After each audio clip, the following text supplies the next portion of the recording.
नमस्कार दोस्तों, स्वागत है आपका हमारे चैनल में। दोस्तों, आज की कहानी महाभारत की एक महत्वपूर्ण और रहस्यमयी पात्र शिखंडी के बारे में है। शिखंडी के बारे में हमें जानकारी अगर प्राप्त करनी है तो हमें उसके पूर्व जन्म को भी देखना होगा, तभी हम उसके संपूर्ण जीवन को समझ पाएंगे। शिखंडी अपने पूर्व जन्म में काशी के राजा की पुत्री थी, जो कि अम्बा के नाम से जानी जाती थी। अम्बा 3 बहनें थी, जो कि थी अम्बा, अंबिका और अम्बालिका।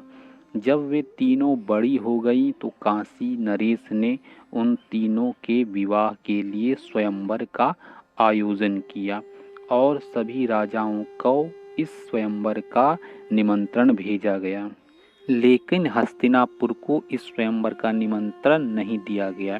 हस्तिनापुर में उस समय विचित्रवीर्य का शासन चल रहा था और पितामह भीष्म उसके संरक्षक के रूप में कार्य कर रहे थे। पितामह भीष्म निमंत्रण नहीं मिलने पर काफी क्रोधित हो गए और उन्होंने काशी पर आक्रमण कर दिया। उन्होंने स्वयंवर से उन तीनों बहनें अंबिका, अंबालिका और अम्बा का अपहरण करके विचित्रवीर्य के विवाह के लिए हस्तिनापुर ले आए। वहां पर अम्बा ने बताया कि वह साल्व नरेश से प्रेम करती है और उन्हीं से विवाह करना चाहती है। फिर अंबिका और अंबालिका का विवाह विचित्रवीर्य से कर दिया जाता है और अम्बा को सम्मान के साथ साल्व नरेश के पास भेज दिया जाता है। लेकिन साल्व नरेश ने अम्बा को अपनाने से इनकार कर दिया और कहा कि तुम उसी भीष्म के पास वापस चली जाओ जिसने तुम्हारा अपहरण किया था।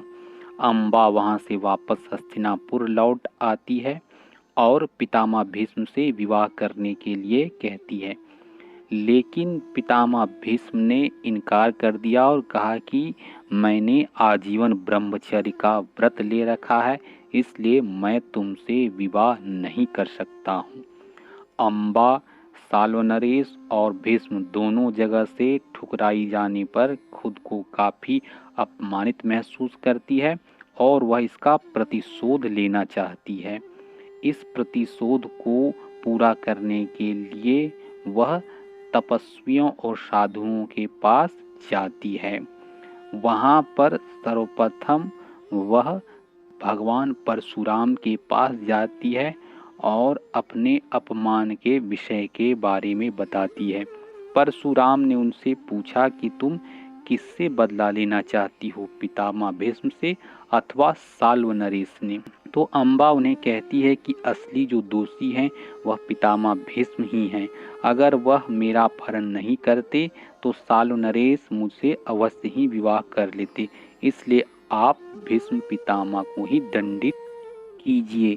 परशुराम अम्बा को तथास्तु कहकर भीष्म से युद्ध करने के लिए हस्तिनापुर की ओर चल पड़ते हैं। वहां पर पहुंचकर उन्होंने भीष्म को युद्ध के लिए ललकारा। भीष्म परशुराम की चुनौती को स्वीकार करते हैं और दोनों के बीच भयंकर युद्ध छिड़ जाता है। इन दोनों के बीच कई दिनों तक भीषण युद्ध होता है, लेकिन कोई भी निर्णय नहीं निकल पाता है। फिर अंत में देवताओं ने आकर इन दोनों के बीच युद्ध को रुकवा दिया। परशुराम अम्बा के पास जाते हैं और बोलते हैं कि मैं तुम्हारे लिए कुछ नहीं कर सका, मुझे क्षमा कर दो। अम्बा अब निश्चय करती है कि वह अपने अपमान का बदला स्वयं से लेगी और वत्स देश में जाकर शिवजी की कठोर तपस्या करने लगती है। उसकी तपस्या के फलस्वरूप उसका आधा शरीर गलकर नदी में परिणत हो जाता है, जिसे अम्बा नदी के नाम से जाना जाता है, और आधे शरीर से वह अगले जन्म में वत्स देश की राजकुमारी के रूप में जन्म लेती है। उसे पूर्व जन्म का स्मरण था और वह अपना बदला पूरा करना चाहती है और उसे इस नारी शरीर से भी विरक्ति थी। वह नहीं चाहती थी कि वह नारी के रूप में रहे, इसलिए वह फिर कठोर तपस्या शिवजी की प्रारंभ कर देती है। शिव जी आके दर्शन देते हैं और अम्बा को कहते हैं कि तुम्हारा अगला जन्म द्रौपद के यहाँ पुत्री के रूप में होगा, जहाँ तुम भीष्म पितामह को मारने के लिए पुरुषत्व को प्राप्त करोगी, आने की पुरुष के रूप को प्राप्त करोगी।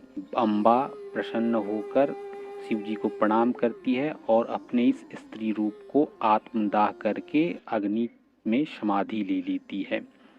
अगला जन्म द्रौपद के यहाँ पुत्री के रूप में होता है, जहाँ उसका नाम शिखंडी रखा जाता है। शिखंडी वास्तव में एक कन्या थी, लेकिन आकाशवाणी होती है वहाँ द्रौपद के यहाँ कि तुम्हें इसका पालन पोषण एक पुत्र के रूप में करना है। तो फिर द्रौपद उसका पालन पोषण एक पुत्र के रूप में ही करते हैं और समय के साथ बड़ी होने पर उसका विवाह भी एक कन्या के साथ कर दिया जाता है। जब शिखंडी की पत्नी को पता चलता है कि यह वास्तव में एक स्त्री है, तो वह शिखंडी का काफ़ी अपमान और तिरस्कार करती है।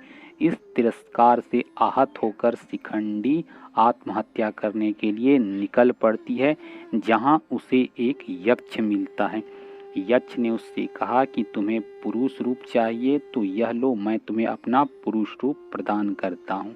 शिखंडी पुरुष रूप को प्राप्त करती है और जब वह महाभारत युद्ध में पितामह भीष्म के सामने आती है तो भीष्म उसे पहचान जाते हैं कि यह अम्बा है और अपना वह शस्त्र नीचे रख देते हैं और इस प्रकार वह अर्जुन के हाथों मारे जाते हैं और इस प्रकार अम्बा ने अपना प्रतिशोध पूरा कर लिया।